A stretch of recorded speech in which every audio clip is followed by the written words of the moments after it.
안녕하세요. 30대 중반 여자입니다. 저는 3년 결혼 생활 끝에 이혼하게 됐습니다. 이혼의 아픔을 조금씩 이겨낸 상태로 현재는 상처났던 마음이 추슬러진 상태예요.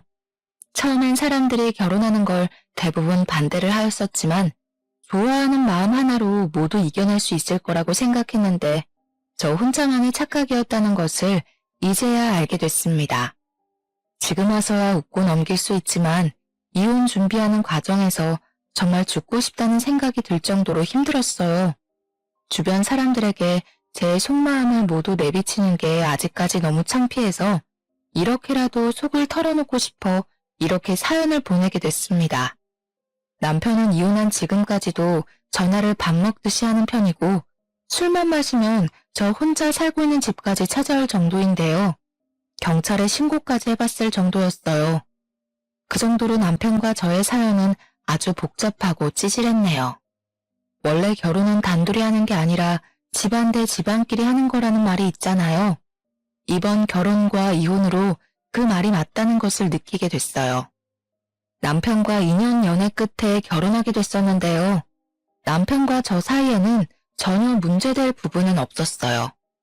전 남편의 성실함과 깊은 효심, 착함에 반해서 연애하고 결혼까지 하게 된 거였거든요.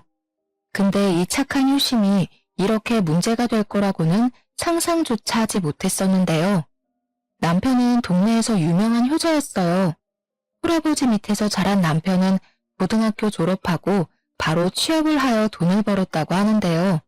그 이유는 할아버지 사업 때문이었어요. 아버님은 무리하게 사업을 확장하는 바람에 사업이 망했다고 들었어요. 그것도 2번씩이나요. 그 이후로 남편은 취업을 바로 하게 됐다고 해요. 4억 정도 되는 빚이 남편 덕분에 결혼하기 직전 4천까지 줄었다고 들었어요. 그런데 그런 시아버님의 빚이 이혼까지 이어지도록 만들 줄은 상상조차 하지 못했어요. 결혼하고 나면 시아버님의 빚을 갚는데 나도 일조해야 하는 건 아닌지 그런 걱정 때문에 결혼하는 게 망설여지게 됐어요. 그래서 전 남편과 결혼 이야기가 나올 때쯤 솔직한 제 마음을 말하기로 했어요. 자기야, 솔직히 나 결혼하는 거 고민돼. 당신은 아버님 아들이니까 빚 갚는데 도와줬다고는 하지만 난 그런 의미가 없다고 생각해. 남은 4천만 원이 네 집 개 이름도 아니고. 자기가 이제 몇 억이나 되는 돈 모두 갚아줬다면 나랑 결혼한 이후엔 그 빚이라도 아버님이 갚게끔 했으면 좋겠어. 그게 그렇게 신경 쓰였어? 난 젊으니까 조금만 고생하면 그만이지만 아빠는 그게 아니잖아. 그래서 내가 조금만 고생하면 금방 갚을 거란 생각에 이제껏 내가 갚아왔던 거였어. 우리 아빠가 곧 당신 시아버지가 될 사람인데 그 빚 갚는 거 같이 도와줄 수 없어? 내가 그 빚 갚는 거 당연한 일 아니야. 그리고 나 아직 당신이랑 결혼한 사이도 아니라서 내가 그 빚 갚는 거 도와줄 의무도 아니고. 나보고 그 빚 갚는 거 같이 하자고 한다면 당신이랑 결혼 안 해. 어떡할래? 나 당신이랑 결혼하고 싶어. 자기가 그게 그렇게 신경 쓰인다면 결혼하고 나서부턴 아버지가 갚도록 할게. 그러니까 결혼 못하겠다는 말 절대 하면 안 돼. 알겠지?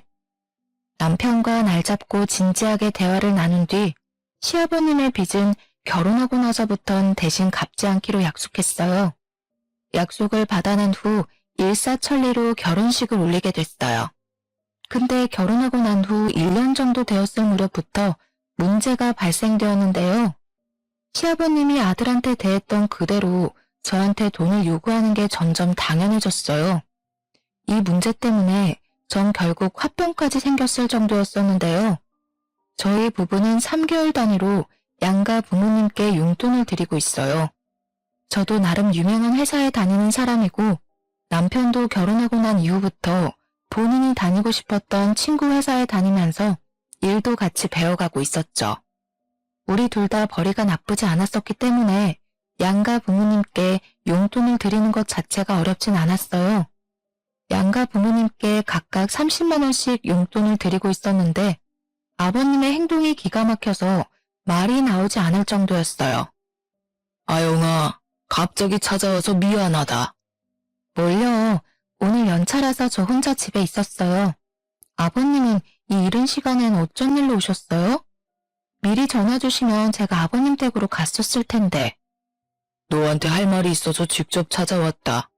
잠시 앉아서 얘기 좀 할 수 있겠니? 과일 바구니를 사서 집까지 찾아오셨더라고요. 이른 아침부터 아버님이 찾아오는 바람에 전 매우 놀랐어요.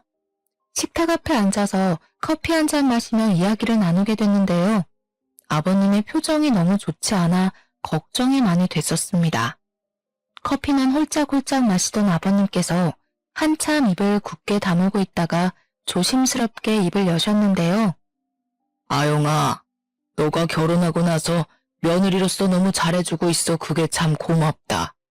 재혁이랑 작은 단칸방에서 살았었는데 사돈께서 나 혼자 편히 살 수 있게 전셋집도 구해주시고, 아영이 너가 용돈도 자주 챙겨주고 난 정말 너한테 많이 고맙다.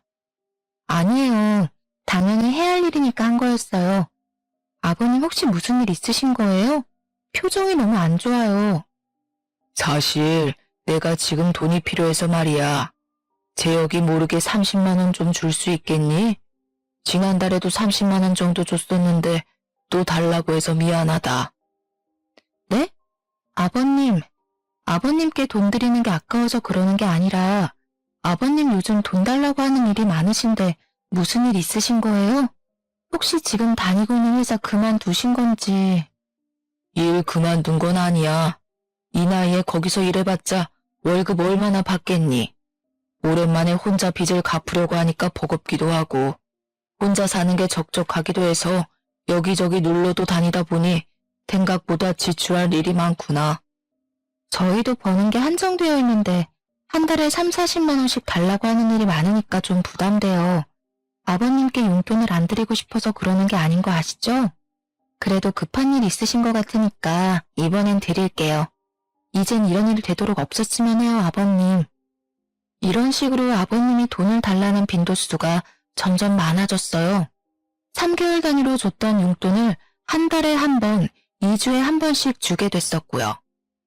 아무리 저희 부부가 돈을 부족하지 않게 벌고 친정 부모님이 넉넉한 집안이라고 해도 아버님께 이런 식으로 용돈을 자주 주니 부담스럽고 화가 나기 시작하더라고요. 아버님의 돈 요구가 잦아지니 아버님의 전화를 일부러 안 받은 적도 있어요. 전화 안 받으면 이런 식으로 직접 집까지 찾아오시니 돈을 아예 안 드릴 수도 없고요. 남편 몰래 저한테 돈 달라고 요구하는 일이 많아졌고 저도 일일이 남편에게 말하지 않았었는데요. 결국 전 남편에게 솔직하게 말하기로 결정했어요. 퇴근하고 집에 도착한 남편을 소파에 앉히고 아버님에 대해 이야기하기 시작하게 됐는데요. 자기야, 당신한테 아버님에 대해 말할 게 있어. 당신 몰래 아버님한테 돈을 몇 번 드린 적이 있어. 원래 우리가 3개월에 한 번씩 부모님께 용돈을 드리고 있잖아. 근데 아버님이 당연하게 돈을 달라고 하시더라고. 처음엔 급하게 쓸 일이 있나 보다 하고 몇 번 그냥 드렸었는데 이젠 2주에 한 번꼴로 20만 원, 40만 원 이렇게 돈을 달라고 하시니까 버겁고 부담되더라고. 아버님은 자기한테 말하지 말라고 신신당부하시는데 이젠 당신한테 숨길 수 없을 것 같아서. 아빠가 그랬다고? 정말? 그럴 사람이 아닌데. 나한테도 그렇게 돈 달라고 요구한 적이 없던 분이라. 우리 결혼 전에 아버지 빚 갚는 거 안 하기로 했었잖아. 생각해보니 이거야말로 아버지 빚 갚는 거랑 뭐가 다를까 싶더라고. 당신도 가끔 보면 아버님께 따로 용돈 간간히 드리는 것 같던데 맞아? 응. 우리가 아무래도 월급 각각 관리하니까 내가 쓸 돈 조금 쪼개서 아빠한테 가끔 주지. 그것까지 뭐라고 하려는 거야? 나도 아버님이 달라는 대로 주긴 했지만 당신도 아버님께 돈 너무 자주 주지 마. 아버님이 돈을 아예 안 버시는 것도 아니잖아. 작년부터 큰아버지 회사 공장에서 일 다니기 시작했다며. 아버님도 돈 버는 입장인데 어디 쓰시려고 그렇게 돈을 달라고 하시는 건지 모르겠어. 당신이랑 나한테 각각 용돈 다 받아가시는데 그 많은 돈을 어디에다 쓰시는 건지. 지금부터라도 아버님께 따로 돈 드리는 일 없도록 하자. 아버님이 안쓰러워서 달라는 대로 드리긴 했지만 지금부터라도 바로 잡자. 자기랑 결혼 전에 대출금 안 갚기로 약속했었지만 그래도 우리 아빠인데 하나하나 너무 따지는 거 아니야? 우리 아빠도 연세가 있는 편인데 혼자서 모든 걸 하려고 하니까 힘들어서 그러신 거잖아. 이번만 조용히 넘어가주면 안 될까? 나랑 결혼하기 전에 약속했던 거 까먹지 마. 우리도 돈 모아야 하는 입장에서 자꾸 아버님한테 돈 계속 주게 되면 모아야 할 돈까지 모으지도 못해. 넌 이럴 때 보면 감정이란 게 없는 것 같아. 반대로 생각해서 장인어른이 우리 아빠 입장이었으면 너도 도와줬을 거잖아. 이제 와서 말이 좀 달라져서 미안한데 대출금 모두 갚아달라는 말 하지 않을 테니까 아빠한테만 조금씩 용돈 더 주면 안 될까? 나 나쁜 사람 만들지 마. 아버님한테 10만 원씩 조금 더 주는 건 가능할지 몰라도 매달 돈 드리는 건 안 돼. 친정한테 주는 것처럼 동일하게 3개월에 한 번씩 용돈 드리는 걸로 하자. 그렇게 남편에게 모든 걸 다 터놓은 뒤 아버님께 따로 용돈을 더 드리지 않기로 마음먹게 됐어요. 남편도 대화를 나누고 난 뒤 아버님께 따로 전화해서 앞으로 자기 없는 사이에 집에 찾아오거나 하는 일 없었으면 한다고, 그리고 급한 일 아니면 자주 돈 달라는 일 없었으면 한다고 하더라고요. 그 일로 남편이 아버님께 살짝 언성을 높였던 걸로 알고 있어요. 근데 이번 일로 조용히 넘어갈 게 아니었나 봐요. 한동안 잠잠한 것 같더니만 아버님이 또 저의 화를 부르던 일이 있었는데요.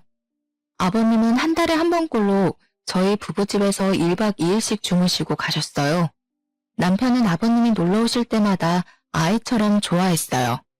아버님도 그런 남편을 보고 정말 행복함을 감추지 못했고요. 근데 아버님이 저희 집 안방에 들어가는 일이 생각보다 잦았어요. 저희 집 화장실은 거실과 안방 총 2개인데요. 근데 아버님이 안방에는 화장실 쓴다는 핑계로 안방에 들어가는 일이 많았어요. 남편은 대수롭지 않게 여기는 것 같았었지만 전 그 부분이 참 찝찝하고 기분이 나쁘더라고요. 결국 전 참다 못해 안방에 들어가지 않았으면 한다고 솔직하게 말했고, 아버님은 알겠다고 말씀하신 후 안방에 들어가는 일이 줄게 되었는데요. 제가 잠시 자리 비운 사이에는 여전히 안방에 드나드는 것 같긴 했어요.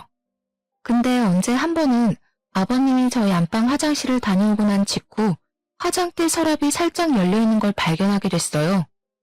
전 현금을 쓸 일이 가끔 있어서 월급날마다 20만 원 정도 현금을 뽑아 화장대 서랍에 두는 습관이 있어요. 근데 현금이 조금 없어진 게 보이더라고요.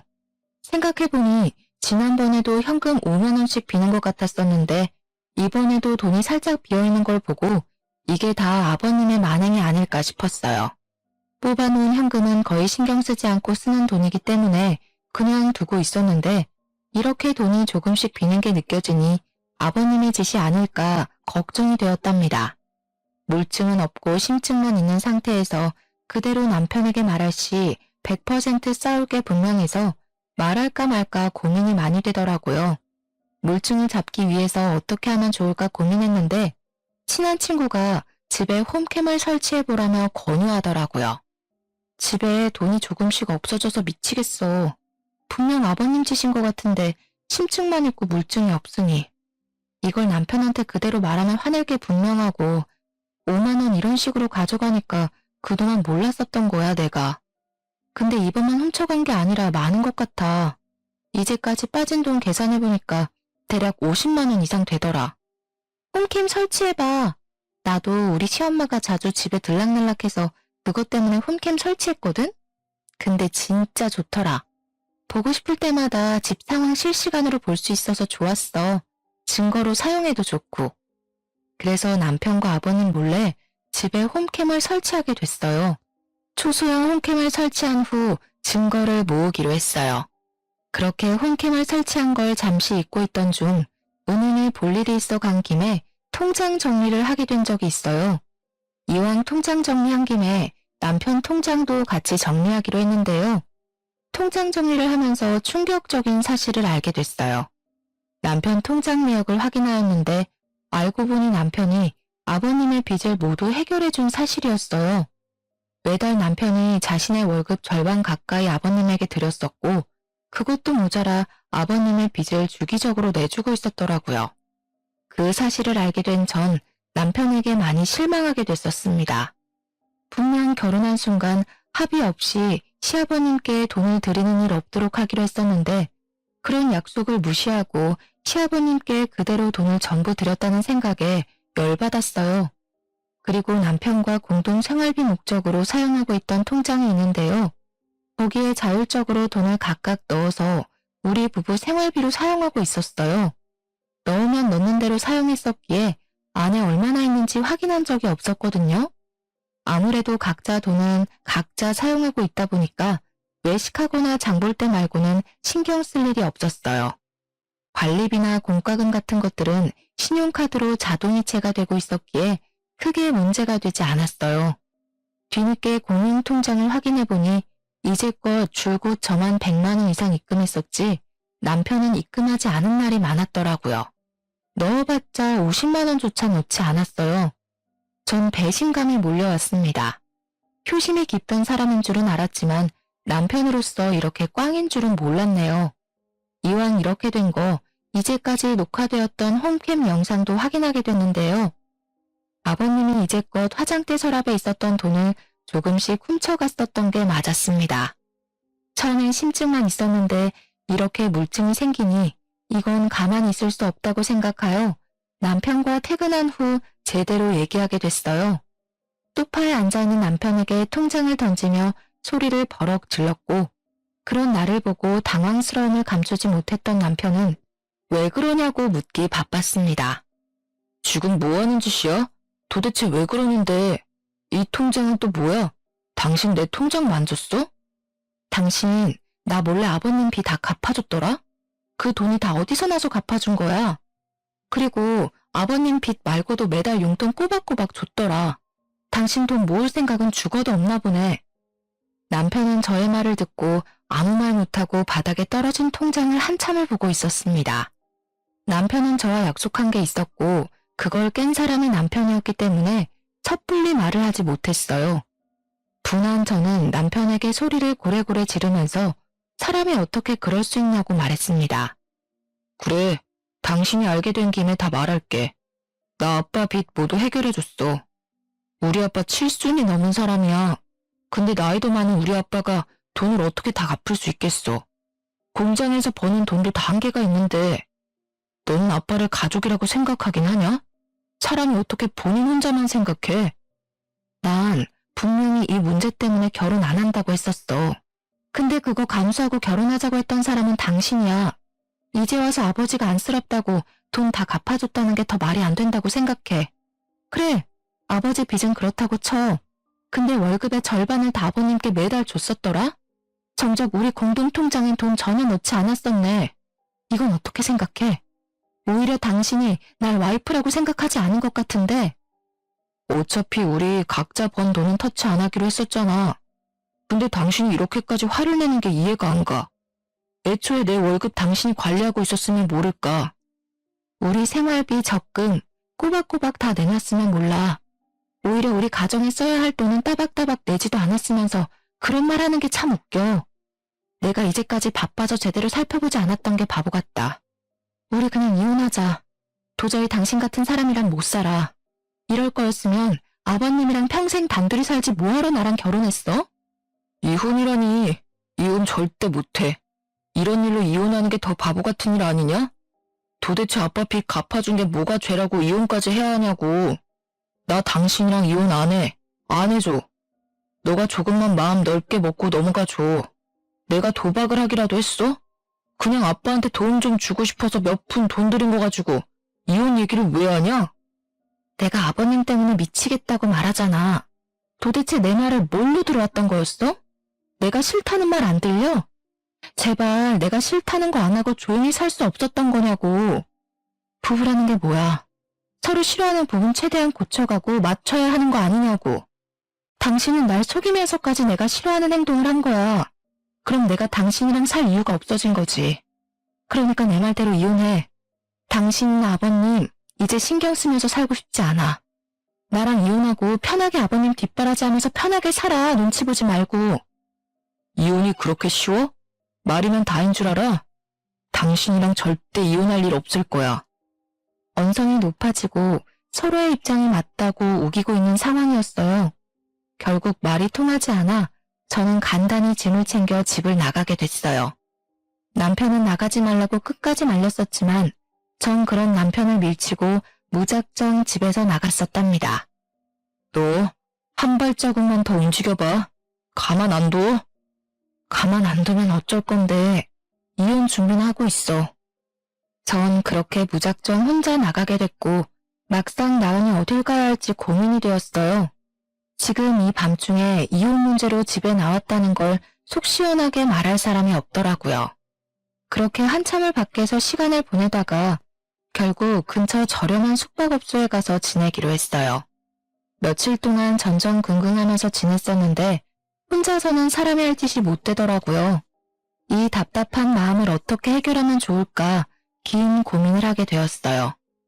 이 상태로 회사 일이 손에 잡히지 않을 것 같아 모든 연차를 사용하게 됐었고 회사 출근을 며칠 동안 하지 않았어요. 제가 출근하지 않은 동안 남편이 회사까지 찾아갔다고 들었는데요. 남편이 저의 회사에 갔던 날 회사 동료말로는 제 남편이 회사까지 찾아와서 제가 나올 때까지 한참을 서서 기다렸다고 했어요. 회사 동료가 뒤늦게 남편을 발견하고 여기 어쩐 일이냐고 묻자 저 출근 안 했냐고 묻고서 바로 갔다고 하네요. 게다가 친정 부모님까지 찾아갔었다고 해요. 남편이 친정에 찾아갔었던 그날 저녁 엄마한테 전화가 왔었어요. 만나서 얘기하자고 하시더라고요. 그렇게 카페에서 엄마를 만나 커피를 마시며 이혼에 대해 대화를 나누게 됐었어요. 전 엄마의 얼굴을 보자마자 눈물부터 나왔어요. 살이 많이 빠진 저의 모습을 보게 된 친정엄마도 같이 눈물을 흘렸습니다. 그렇게 저희 모녀는 한참을 울기만 했었는데요. 자세하게 말해봐. 김서방은 어떤 이유 때문에 이혼하는지 말 안 해주더라. 그냥 너가 섭섭한 게 있었는데 그게 쌓여서 이혼하자고 말했다더라. 그게 사실이니? 그이가 그래? 내가 그냥 섭섭한 마음 때문에 이혼하는 거라고? 엄마, 나 그 사람이랑 도저히 못 살겠어. 그 사람 나 몰래 시아버님 빚 다 갚아주고 게다가 나한테 생활비 따박따박 안 줬어. 오히려 그 돈을 매달 아버님께 드렸었더라. 난 그것도 모르고 생활비 통장에 돈 제때 넣어왔었고. 본인 입으로 그러더라? 자기가 도박한 것도 아니고 자기 아빠 도와준 게 전부인데 이게 왜 이혼할 일이냐고. 시아버님은 더 가관이야. 도벽까지 있으시더라고. 매번 나한테 용돈 타가는 것도 모자라서 내 돈까지 훔치셨어. 돈까지 훔쳐? 노인네가 돈에 환장했구나 환장을 했어. 그러니까 엄마가 뭐라고 했어. 부유한 사람은 아니어도 빚 있는 사람, 빚 있는 집안에 시집가면 안 된다고. 어른들이 하지 말라고 하는 건 다 이유가 있는 거야. 당장 이혼하고 갈 곳 없으면 지금 엄마 집으로 들어와. 왜 멀쩡한 부모 두고 왜 모텔에서 지내고 그래? 당장 짐 싸서 나와. 알겠어? 알겠어. 나도 지금 엄청 후회하고 있는 중이야. 그리고 사돈한테 말 전해. 당장 전세금 돌려달라고. 사돈 혼자 김서방 키웠다고 하길래 고생 많이 했을 거라 생각하고 전세금 빌려줬더니만 이 두 사람이 쌍으로 사람 엿먹이네. 아들을 그렇게 고생시키고 돈을 탐하더니 이제 그것도 모자라서 며느리 돈까지 탐을래? 도대체 빚 갚는 거 말고 돈 쓸 구석이 뭐가 있다고 계속 돈을 가져가서 쓴다니? 좋은 것들만 누릴 줄 알지 고생이란 걸 모르고 산 양반이네. 그러니까 번듯한 일 한 번도 못하고 사업만 무리하게 키웠지. 은혜도 모르고 말이야. 친정엄마는 화가 머리끝까지 났었어요. 그날 저녁에 저는 친정 부모님 집으로 가게 됐습니다. 그렇게 친정 부모님과 함께 지내며 머리 식힐 시간을 보냈어요. 친정 아버지도 뒤늦게 이 사실을 알게 되었고 남편에게 전화해서 온갖 욕을 다하며 당장 이혼하라고 단호하게 말했다고 친정엄마한테 전해 들었어요. 그렇게 오랜 시간 정리한 끝에 이혼하기로 굳게 마음먹게 됐었고 남편에게 퇴근하고 시아버님 댁에서 만나자고 문자를 보냈습니다. 그렇게 저녁에 아버님 댁으로 바로 달려갔어요. 아버님 댁에 도착하니 남편 몰골이 말이 아니더라고요. 수염도 제대로 깎지 못하고 꾀지지한 상태로 아버님과 거실 바닥에 앉아있더군요. 남편은 오랜만에 본 저를 보고 안으려고 했어요. 그런 남편을 밀치고 자리에 앉으라고 말했습니다. 두 사람 앞에 앉아서 한참을 말없이 있었어요. 제가 한참 말없이 앉아 있으니 남편은 그런 제 앞에 무릎 꿇고 앉아 손을 싹싹 빌며 사과했습니다. 시아버님도 소리 없이 눈물을 보이며 미안하다는 말 한마디를 하셨어요. 아영아, 정말 미안하다. 어른이 돼가지고 너희들 사는데 도움은 못 될 망정 오히려 사이를 갈라놓는구나. 재혁이가 이제까지 나한테 준 돈 천천히 갚으마. 그러니까 우리 재혁이 한 번만 봐줘. 내가 꼴 보기가 싫은 거면 연락조차 안 할게. 그래 아영아, 이제 집에 들어올 거지? 내가 정말 잘못했다. 내가 잠깐 미쳤었던 것 같아. 그러니까 당장 집에 들어와. 장모님 장인 어른한텐 내가 따로 다 설명할게. 아버님이 그렇게 말씀하셔도 저 이 사람이랑 이혼합니다. 아들 그렇게 아끼시는 분께서 절 감쪽같이 속이셨네요. 이 사람 아버님 빚 갚겠다고 어릴 적부터 고생이란 고생은 다 한 사람이에요. 아버님은 이 사람 돈 갚고 있을 때 뭐 하고 계셨어요? 대출금 말고도 이 사람한테 가져갔던 돈 모두 어디다 쓰신 거냐고요. 저 아버님 이해할 수가 없어요. 아들이 힘들게 번 돈 아까운 줄 모르는 아버님이나 그런 아버님이 그저 좋다고 돈을 펑펑 가져다 주는 아들이나 전부 다 이해가 안 간다고요. 저 이 사람이랑 이혼하겠습니다. 조만간 이혼서를 보낼 테니까 당신은 그때까지 조용히 기다려. 그리고 내가 그 집에서 나갈 게 아니라 당신이 나가야 할 거야. 그 집 4명이잖아. 여보, 진짜 미안해. 내가 잘못했어. 내 아빠라서 그랬어. 부모님이 힘들다는데 자식이 어떻게 가만히 보고만 있겠어. 나쁜 의도는 전혀 없었어. 제발 한 번만 용서해줘. 나 당신이랑 이혼하면 죽음이야, 죽음. 당신 없이 내가 어떻게 살 수 있겠어? 눈물 콧물 질질 흘리며 손이 발이 되도록 비는 남편을 보고 덩달아 같이 눈물을 보이는 시아버님. 그런 두 사람을 보고도 마음이 약해지지 않았어요. 당신은 내일 안으로 짐 싸서 나가. 그 전까지는 집에 나가 있을게 내가. 그리고 당신이 이제까지 결혼 생활하면서 기본적으로 주지 않았던 생활비 모두 다 줘야 할 거야. 순순히 주지 않으면 소송할 테니까 알아서 해. 아버님은 지금 살고 있는 이 집 전세금 다시 돌려주셔야 할 것 같아요. 뭐? 자기야, 그건 좀... 뭐가 좀인데? 당연히 내가 받아야 할 돈들이야. 아영아, 그 집 없으면 나 어디서 지내라는 말이니? 너도 이 아비가 갈 곳 없다는 것 좀 알고 있을 거 아니냐? 그 집만큼은 절대 안 된다. 아버님, 착각하지 마세요. 그 전세금은 우리 부모님 돈이에요. 아버님이 제 시아버님일 때는 사용할 수 있었던 거지 지금은 사용할 권리 전혀 없으시다고요.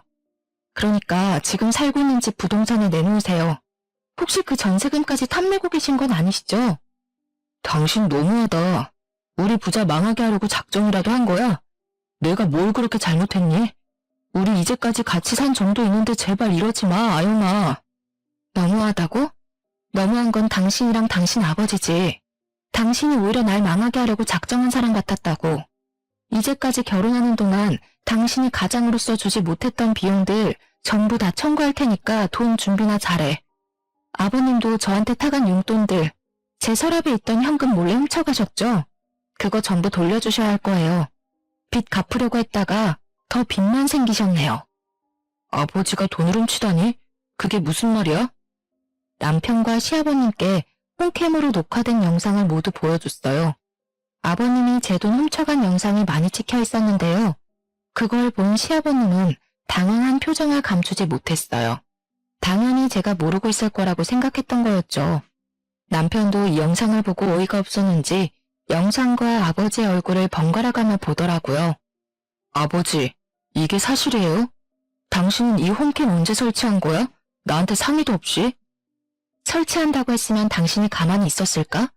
지금 이 핸드폰 안에 증거들 다 있으니까 발뺌할 생각 죽어도 하지 마. 다음 달까지 시간 줄게. 그 안에 돈 전부 입금해. 아니면 아까 말한 대로 법대로 할 거야. 남편은 엉엉 울면서 싹싹 빌었어요. 아버님은 한참을 죄인처럼 기죽어만 있으시다가 갑자기 화를 내시며 욕까지 하시기 시작했어요. 딴 사람인 것처럼요. 너가 부자 사이를 갈라놓으려고 별 지랄을 다 하는구나. 그래, 내가 훔쳤다 훔쳤어. 그 몇 푼 없다고 너희들이 망하길 하니 뭘 하니? 너도 참 독하구나. 너가 대신 돈 갚아준 것도 아니고 내 아들한테 좀 도와달라고 한 건데 왜 너가 나서기를 나서? 이혼? 그게 쉬운 일인 것 같아? 아빠, 가만히 좀 있어. 우리가 뭘 잘했다고 아빠가 언성을 높여? 너도 당장 일어나. 너 이혼할 수 있으면 얼마나 곱게 할 수 있나 보자. 이렇게 영상까지 녹화할 정도로 우리가 그렇게 의심스럽고 못나 보였구나. 그동안 우리 못난 부자 데리고 사느라 고생 많았다. 남편은 이 일 이후로 절대 이혼 못하겠다고 집에 나가지 않았었어요. 게다가 이혼 도장까지도 찍어주지 않았고요. 그래서 이혼하는데 정말 오랜 시간이 걸리게 됐는데요. 이혼 소송까지 갈 직전에 남편이 결국 합의 이혼을 해줬어요. 남편은 이혼 소송까지 갈 만한 형편이 되지 못했거든요. 그래서 결국 약 1년 만에 합의 이혼을 하였습니다. 돈을 받는 것도 오래 걸렸었어요. 남편이랑 죽어도 연락하기 싫었지만 돈을 받아야 하기 때문에 억지로 연락을 했었는데요. 재촉을 한 결과 남편 이름으로 3천만 원 정도 돈이 들어왔어요. 그리고 아버님도 마찬가지로 저희 부모님이 마련해 주신 전세금을 바로 보내주셨는데요. 약 1억 원 가량으로 이혼하고 난 후 바로 보내주셨어요. 이혼하고 난 후 아버님께서 전세금 말고는 주신 돈이 없었어요. 의아해서 결국 아버님께 연락을 드리게 됐어요. 전세금 말고는 들어온 돈이 없는데 남은 돈을 왜 안 주시냐고 물었는데요. 아버님이 여윳돈이 없기 때문에 많은 금액을 한꺼번에 주지 못한다고 말씀하시더라고요. 그리고 그 돈을 줘야 할 이유를 모르겠다고 하셨어요. 전세금 돌려줬으면 끝이지 받을 게 뭐가 있다고 자꾸 돈을 달라고 말하냐? 친정도 잘 사는 마당에 뭐가 돈이 필요하다고 없는 사람한테 자꾸 돈을 뜯으려고 하냐는 거야. 아버님, 전 제 돈을 받으려고 하는 거예요. 엉뚱한 돈을 달라고 하는 것도 아니고 이제까지 아버님이 가져가신 제 돈을 달라는 말이라고요. 근데 그게 왜 제가 받을 돈이 아니라고 말씀하시는 거예요? 이제까지 아버님이 제 돈 쓰시면서 생활하셨으면서 이제 와서 뱃질하는 식으로 행동하시면 안 되죠. 결혼 생활을 하면서 시부모한테 용돈 정도는 줄 수 있는 거 아니겠어? 그 돈을 왜 치사하게 이제 와서 다시 달라고 말하냐고. 아버님이 제가 주기로 했던 수준보다 더 많이 가져가셨잖아요. 그리고 그걸 떠나서 제 돈을 훔쳐가셨죠? 그 돈이라도 제대로 갚으신다면 제가 아무 말 안 하겠습니다. 끝까지 뻔뻔하게 철판을 깔고 말씀하시길래 제가 지금 가지고 있는 영상을 들고 경찰서에 가기 전에 최대한 빨리 돈 보내달라고 말했어요. 아버님은 한때 가족이었던 사람인데 경찰에 신고하는 건 너무하지 않냐며 서운한 티를 팍팍 내셨어요. 전 그런 시아버님께 가족이었을 당시 그럼 저한테 왜 그러셨냐고 따졌어요. 할 말이 없던 시아버님은 결국 친척분들께 돈을 조금씩 빌리고 남편에게도 도움을 받았다고 하네요. 결국 이리저리 돈을 빌리고 다니다가 마지막은 항상 남편이네요. 이혼한 초반엔 남편은 아버님과 대면대면하며 지냈다고 했었어요. 하지만 아버님이 돈 때문에 쩔쩔매는 걸 보니 제 버릇 개 못 준다고 남편은 결국 대출을 받아서 저에게 5천만 원 정도 돈을 보내주게 됐습니다. 생각한 비용보다 더 많이 줬더라고요. 시아버님 빚을 갚으려고 이제껏 고생만 하던 남편은 힘들게 빚을 다 갚았는데 저와 이혼하게 되면서 또다시 빚이 생겼어요.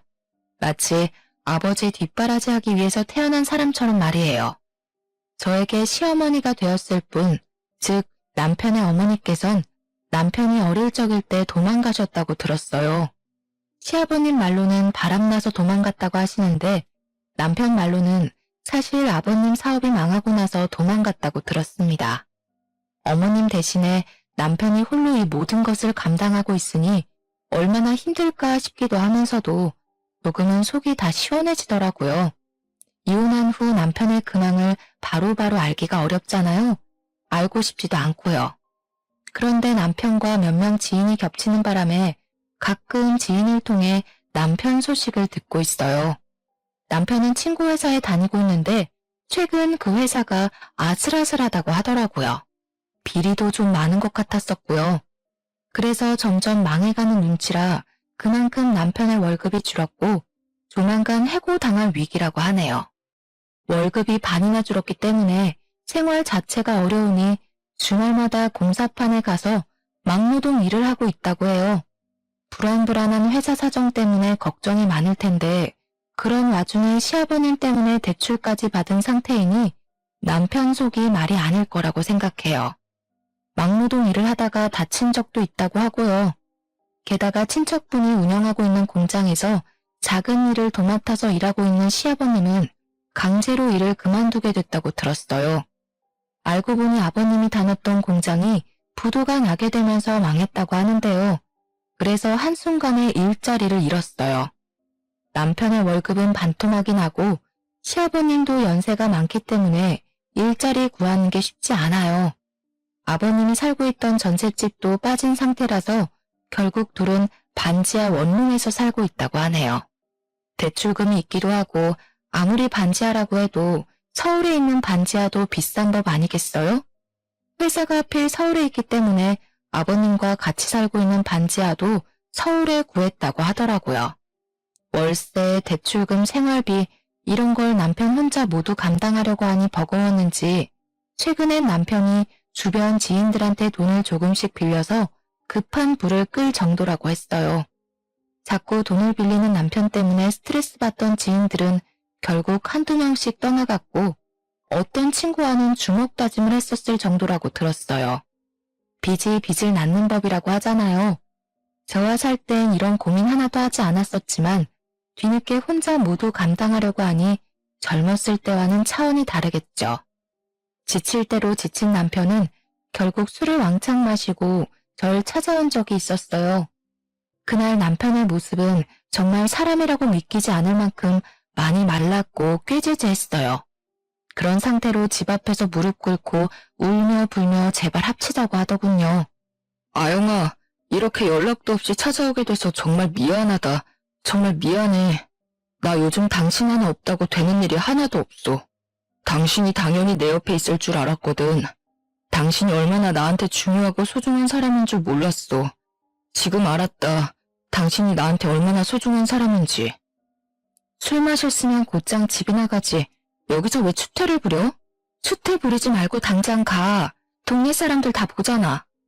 그리고 당신 이제 와서 이러는 거 진짜 찌질한 거 알지? 나 당신 얼굴 죽어도 보기 싫으니까 당장 집으로 돌아가. 다음부터 찾아오는 일 없었으면 좋겠어. 아영아, 나랑 다시 합치자. 나한테 기회 한 번만 더 주면 예전처럼 하는 일 없을 거야. 너가 아빠 안 보고 살고 싶다면 그렇게 할게. 나랑 같이 사람만 준다면 이제까지 내가 잘못한 거 다 갚으면서 살게. 제발 나한테 기회 좀 줘.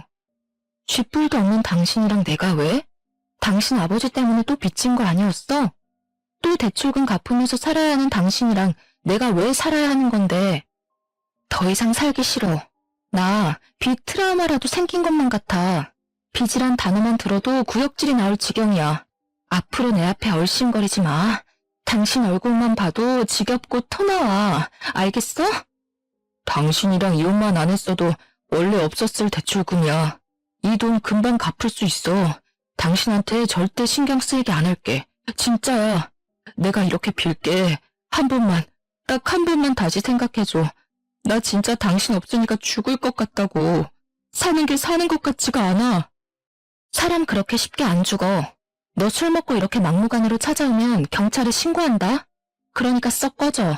앞으로 내가 너 때문에 신경 쓰는 일 없도록 해줘. 남편은 이 일 이후로 몇 번을 더 찾아왔어요. 꽃바구니, 고기 등등 각종 선물도 몇 번 놓고 가기도 했고요. 이렇게 선물 보낼 돈 있으면 돈이나 한 푼 더 갚지. 전화와 문자도 하루에 수십 통도 했었는데요. 지금은 예전에 비해 찾아오거나 전화오는 일은 줄었지만 여전히 힘들 때마다 저한테 전화하는 건 여전하더라고요. 지금은 내가 그리워서 그러는 게 아니라 습관처럼 전화하고 찾아오는 것 같아요. 가끔 돈 때문에 힘들 때마다 전화하는 눈치인 것 같고요. 전 이번 결혼과 이혼을 통해서 결혼은 정말 신중하게 해야 한다는 것을 알게 됐어요. 전 남편과 시아버님도 이번 일로 정신 차릴 수 있는 계기가 되었으면 했어요. 빚 하나로 와이프였던 저와 친구들을 잃은 남편은 제발 정신 좀 차리고 똑바로 살았으면 하네요. 특히 시아버님은 더더욱 말이죠. 나이 먹었다고 해서 다 어른은 아닌 것 같아요. 전 나중엔 시아버님처럼 살고 싶지 않다고 생각했네요. 지금까지 제가 살아온 이야기였는데요. 이렇게 말로만 들어도 천불이 나지 않나요? 이혼할 당시 정말 가슴이 찢어질 정도로 아팠었지만 지금은 정신 차리고 제 할 일 열심히 하면서 지내고 있어요. 신기하게도 결혼 생활을 유지하고 있을 땐 그렇게 원하던 승진이 되지 않았었는데 이혼하고 몇 달 지나지 않아 바로 승진하게 됐어요. 제가 이혼했다는 소식을 들은 친구 몇 명은 저한테 선 한 번 볼 생각 없냐고 묻기도 하는데요. 남편과 이혼하고 난 이후 결혼이나 연애에 대한 생각이 확 사라졌네요. 나중은 모르겠지만 지금 현재로서 혼자 사는 게 제일 좋거든요. 친정 부모님도 한번 된통 당했으면 됐지 뭘 선볼 생각을 하냐고 그러시고요. 한때 쫄딱 망한 남편에게 흔들릴 뻔하기도 했었지만 마음을 바로잡고 제 할 일에 집중을 하면서 지내다 보니 좋은 일이 뒤따르게 되네요. 불쌍하다고 받아준다면 제가 더 불쌍해질 것 같거든요. 사람은 결코 죄를 짓고 살아서는 안 된다고 생각합니다. 어디 가서 제 이혼 이야기를 터놓고 말할 수 없었는데 이번 계기로 답답했던 마음이 싹 사라진 것 같네요. 지금까지 제 답답하고 길고 긴 사연 들어주셔서 감사합니다.